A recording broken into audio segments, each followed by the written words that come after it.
Ustadz, adanya himbauan penutupan masjid sementara dari kebijakan pemerintah membuat beberapa masjid harus ditutup. Tetapi ada masjid yang pengurusnya saat ini disampaikan hal tersebut tidak mau dengan beralasan, satu, sahabat saja dulu pengen mati syahid. Kenapa kita takut mati? Yang kedua, di Palestina masjid dipertahankan mati-matian, di Indonesia malah masjid ditutup. Yang ketiga, masjid ditutup ini melemahkan kaum muslimin. Dan yang keempat, masjid ditutup tetap mati kalau takdirnya mati. Dan hal yang senada Ustadz lainnya yang mirip. Hal ini lumayan kuat pengaruhnya di masyarakat sekitar. Apakah hal tersebut di atas benar menurut pandangan syariat dan fikih Ustadz? Itu dari kekeliruan yang beredar di tengah masyarakat kita. Nah itu bertindak tanpa ilmu namanya. Alasan yang pertama tadi apa? Sahabat saja dulu Ustaz ingin mati syahid. Kenapa kita takut mati? Kalau seseorang punya pendapat pribadi dalam sebuah kasus, tidak ada masalah dia pendapat pribadi. Tapi dia jangan ajak orang lain ikut pendapatnya. Jadi waktu itu memang semua sahabat kayak begitu kondisinya. Misalnya sahabat semuanya pengen mati ketika di taun, kena taun. Semuanya pengen mati. Nggak semuanya berpendapat seperti itu. Ada sebagian sahabat. Kenapa sebagian sahabat berpendapat seperti itu? Karena sebagian hal yang dia pegang dari Nabi, sebagian hal yang terkait dengan kedudukan ibadah yang melekat di hati. Nah, hal-hal yang seperti itu belum tentu dimiliki oleh orang yang berucap seperti itu. Misalnya sebagian sahabat yang memang menginginkan seperti itu karena dia punya rasa rindu berjumpa dengan Allah itu besar di hatinya. Iya. Kalau ini bukan rasa rindu besar berjumpa dengan Allah, tapi dasarnya karena mau ribut dengan orang, kemudian bikin masalah, itu kebijaksanaan pemerintah. Kalau kebijaksanaan pemerintah itu terkait dengan khalayak umum, itu hak dan wewenang mereka. Hak dan wewenang mereka. Andai kata pemerintah setempat di masa terjadi wabah itu, ya mengharuskan untuk terjadinya protokol kesehatan dan semisal dengannya. Saya yakin para sahabat itu tidak ada yang menunjukkan makna menyelisihi. Sebab itu jalannya Nabi Shallallahu Alaihi Wasallam. Makanya kalau punya pendapat pribadi, silahkan pendapat pribadi, amalkan secara pribadi. Tapi jangan mengajak orang jatuh dalam hal tersebut. Apalagi melanggar dari protokol kesehatan secara umum yang dipandang oleh pemerintah dan dipandang menyelamatkan. Iya. Nah, itu sudah terbukti pada awal pandemi berjalan dan memberi manfaat yang besar di dalam hal tersebut. Karena sekarang lonjakan ini kenapa? Ya karena adanya keluasan, adanya kelonggaran. Jadi itu hal yang harusnya tidak perlu diperdebatkan untuk saat ini. Alasan yang kedua tadi apa? Di Palestina masjid dipertahankan mati-matian, di Indonesia masjid malah ditutup, Ustaz. Ya apa hubungannya dengan kondisi tersebut?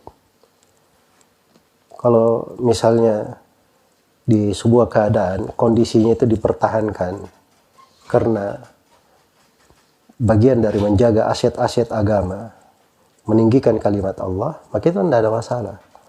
Ini masjid ditutup ini bukan karena menghilangkan aset-aset Allah, tapi masjid itu ditutup untuk menyelamatkan jiwa-jiwa kaum muslimin sendiri. Dan itu bukan ditutup selama-lamanya, beda dengan keadaan di Palestina. Ini sembarangan saja mengkias-kiaskan. Itu namanya kias mal-fariq. Dan itu batil di dalam kaidah pendalilan di kalangan ulama. Terus yang kedua, yang ketiga? Masjid ditutup, ini malah melemahkan kaum muslimin, Ustaz. Ini sangkaan-sangkaan tidak benar ya di dalam hal ini. Ya, kalau pendapat pribadi sebagian manusia dituruti seperti ini, dan yang berjalan di tengah mayoritas negara Islam saat ini tidak seperti itu. Dan ulama-ulama Islam semua memfatwakan seperti itu. Iya. Ulama-ulama Islam yang lebih berilmu, yang sangat besar kasih sayangnya kepada umat Islam, yang selama mereka hidup memang hidupnya adalah memperjuangkan Islam, memperkuat kaum muslimin, memberi fatwa untuk itu.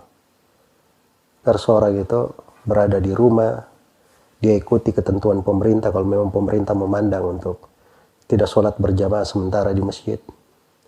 Itu difatwakan oleh para ulama.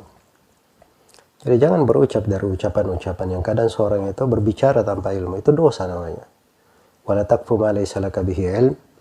Inna sam'a wal basara wal fu'ad kullu ulaika kana anhu mas'ula. Janganlah kamu berhenti di atas sebuah perkara yang kamu tidak punya ilmu tentangnya. Sungguhnya pendengaran, penglihatan, dan mata hati semuanya akan dimintai pertanggungjawaban. Ya sekira kalau alasan-alasan seperti ini banyak ya dari sebagian orang. Cuman mudah-mudahan 3 hal yang saya jawab tadi bisa menjadi percontohan bahwa sebagian manusia itu kadang berpijak pada hal-hal yang tidak benar. Semoga. Bagaimana dengan keadaan ulul amri yang ada sekarang ini, yang mereka melakukan kezaliman? Anda perhatikan, ikhwan fillah, jazakumullah. Di buku ini saya jelaskan. Di buku ini, di Syarah Aqidah Ahlussunnah wal Jamaah, saya jelaskan. Kita wajib mendengar dan taat kepada ulul amri. Kalau ulul amrinya berbuat kezaliman di mana-mana, di negara-negara Islam, ulul amri, kezaliman ulul amri disebabkan karena kezaliman rakyatnya. Itu perhatikan. Kezaliman ulul amri disebabkan karena kezaliman rakyatnya. Allah berfirman dalam surah Al-An'am ayat 129, wa kadzalika nuwalli ba'dadh zalimina ba'dhan bima kanu yaksibun. Demikian kami jadikan penguasa-penguasa orang yang zalim disebabkan kezaliman sebagian dari mereka dengan apa yang mereka usahakan. Dijelaskan oleh Imam Ibnu Qayyim. Imam Ibnu Qayyim menjelaskan dalam kitabnya Miftah Daris Sa'adah, tidak mungkin pada masa kita sekarang ini, pemimpinnya seperti Umar bin Abdul Aziz. Tidak mungkin. Atau seperti Muawiyah bin Abi Sufyan, tidak mungkin. Atau seperti Umar bin Khattab, tidak mungkin. Imam Ibnu Qayyim hidup pada abad ke-7 Hijriah, yang wafat tahun 751 Hijriah. Ibnu Qayyim, nggak mungkin. Kata Ibnu Qayyim, dibahas oleh beliau bahwa penguasa itu mencerminkan rakyatnya. Kalau rakyatnya zalim, maka pemimpinnya pun zalim. Kalau rakyatnya berbuat maksiat, pemimpinnya pun demikian. Kalau rakyatnya melalaikan salat, pemimpinnya pun demikian juga. Mencerminkan. Dan ini apa? Al-jaza min jinsil amal. Balasan tergantung jenis amalnya. Karena itu dijelaskan dalam Syarah Aqidah Tahawiyah dan juga dijelaskan oleh Syekh Al-Albani rahimahullah. Kata beliau, untuk menghilangkan kezaliman penguasa yang ada di negara-negara Islam, yang pertama kewajiban kaum muslimin apa? Yang pertama, taubat kepada Allah. Kalau penguasa itu berbuat dosa, kita pun banyak berbuat dosa dan maksiat kepada Allah. Kita wajib taubat. Wajib taubat. Jadi jangan dituduh penguasa ini zalim, ini zalim. Kita pun zalim, banyak dosa kita. Yang kedua, yaitu kita wajib membersihkan diri kita dari noda-noda syirik. Kita harus membersihkan diri kita dari syirik. Kita harus mentarbiyah diri kita, tasfiyah dan tarbiyah di atas akidah yang benar. Yang kedua. Yang ketiga, kata Syekh Albani, kewajiban kita mendidik istri dan keluarga kita. Kita akan ditanya oleh Allah tentang istri dan anak kita. Ya ayyuhalladzina amanu qu anfusakum wa ahlikum nara. Wahai orang beriman, jagalah diri kamu dan keluarga kamu dari api neraka. Kita umat Islam tidak akan ditanya oleh Allah siapa pemimpin kita, nggak akan ditanya. Tapi kita akan ditanya bagaimana kamu mengurus istri dan anak kamu. Kita nggak akan tanya tentang pemimpin kita, tapi kita akan ditanya tentang istri dan anak kita. Sebab Nabi bersabda, kullukum ra'in wa kullukum mas'ulun an ra'iyati. Setiap kamu adalah pemimpin dan setiap kamu akan ditanya tentang pimpinannya. Jadi melihat kondisi kezaliman dari penguasa, kita juga banyak berbuat kezaliman. Allah yang menyuruh kita taat kepada pemerintah. Atiullah wa atiur rasul ulil amri minkum. Kata Allah, taatlah kepada Allah, taatlah kepada Rasul, dan taat kepada pemerintah, pengurus urusan kalian. Ulil amri secara bahasa artinya yang ngatur urusan kalian. Itu ulil amri secara bahasa apa? Yang ngatur urusan kalian. Dan kita tahu yang ngatur urusan kita ya pemerintah. Oleh karenanya bukanlah misalnya kelompok-kelompok kecil punya amir-amir kecil, itu bukan ulul amri, karena mereka nggak ngurusin urusan kita, paham? Ada jamaah ini, jamaah Islamiyah, jamaah ini punya amir sendiri, jamaah ini punya amir sendiri, itu bukan ulul amri.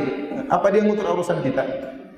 Kalau ada serang kita, siapa yang ngurusin? Apa dia punya tentara untuk membela kita? Ya, kalau negara kita diserang, ya, kalau ada masalah apa-apa, Bukan mereka yang ngurus itu adalah pemerintah yang ngurusi urusan kaum muslimin. Nah, Allah suruh kita taat kepada pemerintah selama mereka merintahkan kepada perkara yang baik.